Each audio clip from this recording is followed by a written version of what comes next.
Hallelujah. सभी को जय मसीह की। मैं प्रभु यीशु मसीह का धन्यवाद करती हूँ कि एक बार फिर से प्रभु यीशु मसीह ने मुझे अपने जीवन की गवाही आप सबके बीच में बांटने के लिए अवसर दिया। और मैं आज आपको बताऊंगी कि किस तरह प्रभु यीशु मसीह ने मुझ जैसी लड़की को चुना और आज अपनी महिमा के लिए इस्तेमाल कर रहे हैं। और मैं विश्वास करती हूँ कि इस गवाही को सुनने के बाद आप बहुत आशीष पाएंगे। और अगर आप सच में इस गवाही को सुनने के बाद आशीष पाते हैं तो ज़रूर आप इस गवाही को और भी लोगों तक शेयर करें। मेरा नाम प्रीति शर्मा है और मेरा जन्म एक ब्राह्मण परिवार में हुआ। मेरे परिवार में मेरे माता पिता, मेरी बड़े सिस्टर और एक बड़े भाई थे। जैसे कि मैंने बताया कि मेरा जन्म एक ब्राह्मण परिवार में हुआ, तो हम बहुत ही ज़्यादा प्रथाओं में अपना जीवन बिताते थे। हमारे घर में हर समय हमारे घर में गौमूत्र से घर को साफ किया जाता था। और अगर हमारे घर के आगे से कोई छोटी जात का इंसान निकल कर जाता था तो हम अपने घर को गौमूत्र से धोते थे, क्योंकि हमें ये सिखाया गया था कि हम ब्राह्मण हैं, एक बहुत बड़ी ऊंची जाति से संबंध रखते हैं। लेकिन क्या हुआ, जैसे मैंने अपने परिवार के बारे में बताया, जो मेरे बड़े भाई थे जब वो 4 साल के थे वो एक स्कूल में गए पढ़ने के लिए, और स्कूल से मेरी माता जी को टीचर का फ़ोन आया कि आपका बेटा चलते चलते गिर गया है, तो आप इसे ज़रा आकर देखें। तो जब मेरी माता जी मेरे भाई को वहाँ से लेकर आए तो उन्होंने जब आकर डॉक्टर को दिखाया मेरे भाई को, तो नियर बाय डॉक्टर्स ने बोला हमें ये प्रॉब्लम समझ नहीं आ रही, और उन्होंने मेरे भाई को पीजीआई चंडीगढ़ में रेफ़र कर दिया। जब मेरे मम्मा मेरे भाई को पीजीआई चंडीगढ़ में लेकर गए तो वहाँ पर डॉक्टर ने मेरे भाई को चेकअप करने के बाद साफ बोल दिया कि ये लड़का कभी भी अपने पैरों पर खड़ा नहीं हो सकता। और उन्होंने कहा कि दुनिया के जिस मर्जी डॉक्टर के पास आप ले जाओ, ये बच्चा जैसे जैसे शरीर में बढ़ेगा इसका शरीर सिंगुड़ना शुरू हो जाएगा, और एक समय ऐसे आएगा कि ये पूरी तरह बिस्तर पर ही बैठा रहेगा और कुछ भी स्वयं नहीं कर पाएगा। सो प्रियजनों, जब मेरी मम्मा ने बात सुनी वो पूरी तरह से टूट गए। वो घर वापस आए, मेरे फादर साहब के साथ ये बात शेयर की, और मेरे पापा ने मेरी मम्मा को दिलासा दिया और कहा कि जैसे हम इतनी चीज़ों को मानते हैं, इतनी चीज़ों पर विश्वास करते हैं, हम उनके पास जाएंगे, वो हम जो अरदासें करेंगे, विनतियां करेंगे, वो हमारी विनतियों को सुनेंगे। तो जैसा जैसा हमें कोई बताता कि हमने वो सब किया। किसी ने कहा यहाँ जाओ वो करो, किसी ने कहा इतना लाख रुपया खर्चो, सब किया। लेकिन करते करते मेरे भाई की उम्र 19 साल की हो गई। मैं बताना चाहती हूँ कि जब मेरे भाई की 19 साल की उम्र हुई तो मेरे भाई पूरी तरह से बिस्तर के साथ जुड़ गए थे, और उनके हाथ जो थे वो मुड़ गए थे, वो स्वयं कुछ भी नहीं कर पाते थे। और मैं सच बताना चाहती हूँ कि लोग हमारा मजाक उड़ाते थे। लोगों ने हमारे घर का नाम रखा था कि क्या लंगड़े के घर जाना है। लोग हमें बोलते थे क्या वो लंगड़ा जहाँ रहता है उसके घर में जाना है। तो इस तरह से लोगों ने हमारे घर को एक नाम दे दिया था। और मैं बताना चाहती हूँ, हमने जब सब जगह पर जाकर देख लिया सब कुछ, अब मैं बता नहीं सकती लेकिन आप समझ जाइएगा, हमने सब कुछ किया जो एक माँ अपने बच्चे को बचाने के लिए कर सकती है, एक बहनें अपने भाई को बचाने के लिए कर सकती है, वो हमने सब किया। लेकिन अंत में 20 साल की उम्र में मेरा भाई हमें इस दुनिया से छोड़कर चले गए। भाई के जाने के बाद हमारा परिवार टूट गया। और उसके बाद मैं आपको बताना चाहती हूँ, थोड़ा ही समय भी ना बीता था, हमारे घर में अभी रोना पीटना था कि हमारे पड़ोस में एक औरत थी। उसने क्या किया, उसने हमारे घर में मेरे फादर साहब को, और मेरी जो सिस्टर है वो हमारे घर में आई, और उसने कुछ मिठाई लेकर आई, और उसने बोला मेरी मदर को कि ये मिठाई आप खा लें, और क्योंकि मेरे घर में ये खुशी आई है। मैं आपको बताना चाहती हूँ कि वो मिठाई एक्चुअली में वो किसी से ब्लैक मैजिक करवाकर वो मिठाई लाई थी। किसी ने उसको बोला था कि तू अपने पड़ोस में ये मिठाई खिला दे, उनके घर का सब कुछ तबाह हो जाएगा, तेरा घर आबाद हो जाएगा। और वो मिठाई मेरे पापा और मेरी सिस्टर ने खा ली। मैं आपको बताना चाहती हूँ, आज मेरे पापा प्रभु में सोए हैं, लेकिन जब मेरे पापा ने 2000 में जब ये मिठाई खाई, 2003 के करीब जब ये मिठाई खाई थी, तब मेरे पापा जो थे दुष्ट आत्माओं से ग्रसित हो गए। मैं आपको बताना चाहती हूँ वो क्या करते थे, वो रात के समय में वो एक छोटी सी शॉप चलाते थे। वो रात को अपने सारे कपड़े उतारकर रोड के ऊपर नंगे भागते थे, और हम उनको पकड़ते थे। कई बार शॉप के ऊपर कस्टमर खड़ा होता था और उनके सिर के ऊपर शटर फेंक देते थे। रात को अगर हमने एक कमरा हमारे पास होता था, क्योंकि शैतान हमारा सब कुछ छीन रहा था 1 by 1, हमारा घर छीन गया, हमारा भाई छीन गया। उसके बाद जब हम रात को सोते थे तो वहाँ पर मेरे पापा क्या करते थे, छुप के पेट्रोल लेकर आए एक बार, और हम सो रहे थे और रात को सोते हुए मेरे पापा ने रात के 12-1 बजे हम पर पेट्रोल डाल दिया और माचिस ढूंढ रहे थे। एकदम से मेरी मदर की जब आँख खुली, मेरी मम्मा ने पूछा क्या कर रहे हो, तो शैतान उनके अंदर से बोला और कहा कि मैं तुम्हारे सारे खानदान को ख़त्म कर दूंगा।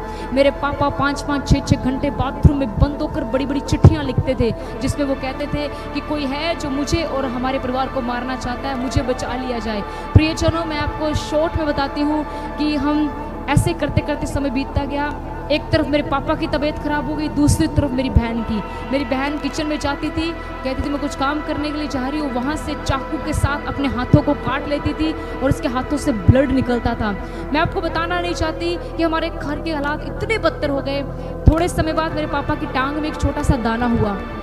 उस दाने के ऊपर मेरे पापा जब ईचिंग करते थे तो हम लोग तो हाथों से करते हैं, लेकिन मेरे पापा जो थे जैसे गन्ने को चाकू से छीलते हैं, इस तरह मेरे पापा अपने जख्म को छीलते थे और उसके ऊपर फिनाइल डालते थे और इतना अपने आप को दर्द देते थे।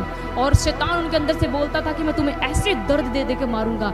मेरे पापा की वो जो टांग थी वो पूरी तरह से गल गई। जब डॉक्टर्स को दिखाया तो डॉक्टर्स ने बोला ये टांग काटनी पड़ सकती है।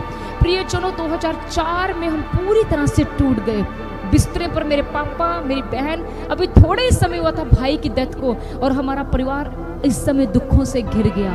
उसके बाद मेरी माताजी ने फैसला लिया, मैं स्कूल से घर आई और मेरी माताजी ने कहा कि आज मैं घर में जहर लेकर आई हूँ और हम सब इस जहर को खाएंगे और मर जाएंगे। मैंने अपनी मम्मा से एक सवाल पूछा, मैंने कहा मम्मी क्या कोई ऐसा परमेश्वर नहीं है जो हमें बचा सके? हमारे इतने दुख, इतनी परेशानियाँ कोई परमेश्वर कैसे देख सकता है?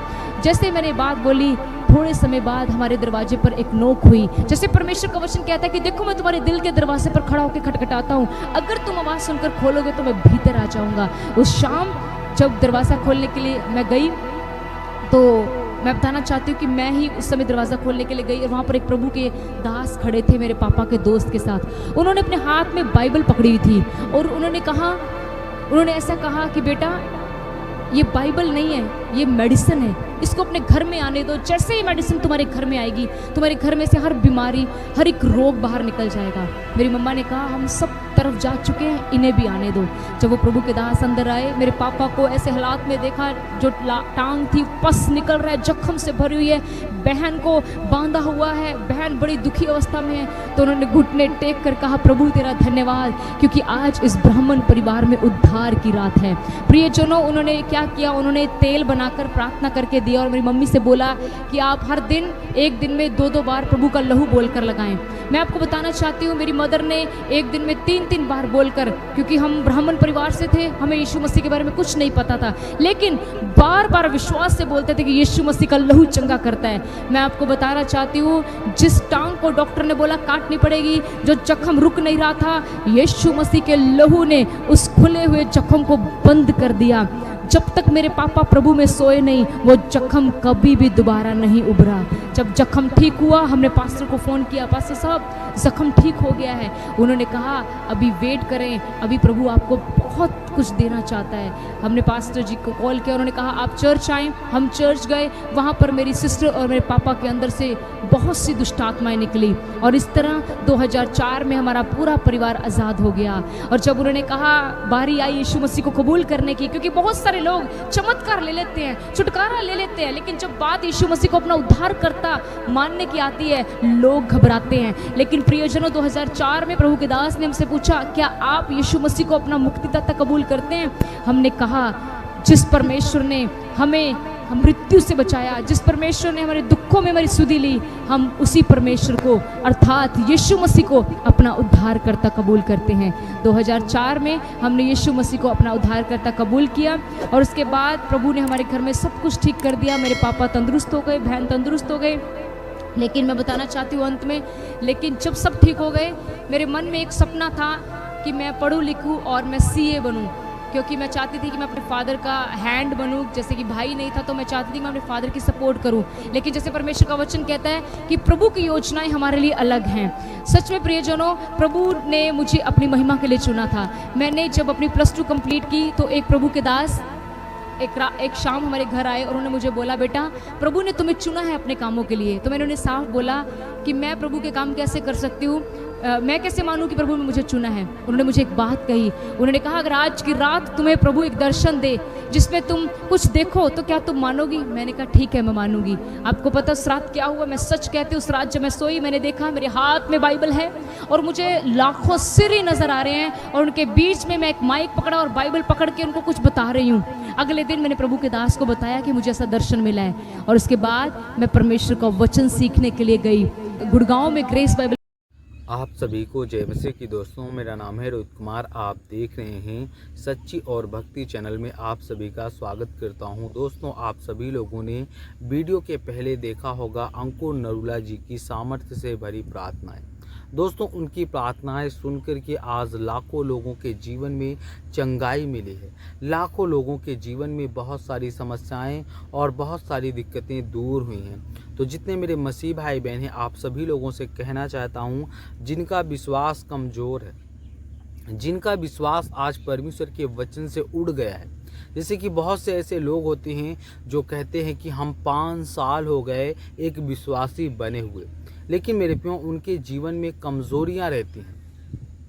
वो कहते हैं कि प्रभु हमारे जीवन में काम नहीं करता, लेकिन मेरे प्रियो प्रभु का वचन कहता है कि प्रभु तुम्हारे जीवन में काम तब करेगा जब आप अपने जीवन में विश्वास के साथ या प्रभु के वचन के साथ अपने जीवन को व्यतीत करोगे। क्योंकि मेरे प्रियो प्रभु का कहना है कि जो कोई व्यक्ति अपने जीवन में विश्वास रखेगा और विश्वास के साथ अपने जीवन को व्यतीत करेगा, प्रभु कहता है उसके जीवन से सारे दुख और तकलीफ और सारी प्रॉब्लमें और परमेश्वर आपको आज़ाद कर देगा। तो जितने मेरे मसीह भाई बहन हैं, आप सभी लोगों से कहना चाहता हूँ, God bless you all of you, आमीन। दोस्तों, हर एक मसीह भाई बहनों को अपने जीवन में विश्वास रखना जरूरी है। परमेश्वर के बताए हुए मार्ग में चलना जरूरी है, क्योंकि परमेश्वर का कहना है कि जो कोई व्यक्ति अपने जीवन में परमेश्वर के बताए हुए मार्ग पे चलता है, परमेश्वर उसको हर एक प्रॉब्लम से, हर एक दिक्कत से, उसके जीवन से सारी प्रॉब्लमों को दूर करता है। आप लोगों को ये नहीं, आपके मन में ये बात नहीं लाना है कि हमारा परमेश्वर हमारी विनती और हमारी प्रार्थनाओं को नहीं सुनता, क्योंकि मेरे प्रियो प्रभु का कहना है कि हर एक व्यक्ति को अपने जीवन में विश्वास रखना है और हर एक व्यक्ति को अपने जीवन में विश्वास के तहत अपने आप को व्यतीत करना है। क्योंकि परमेश्वर का कहना है कि जो भी व्यक्ति अपने जीवन में विश्वास करेगा उसके जीवन से सारी प्रॉब्लमें दूर हो जाएंगी। तो जितने मेरे मसीह भाई बहन हैं, दोस्तों नेक्स्ट वीडियो मिलता हूँ।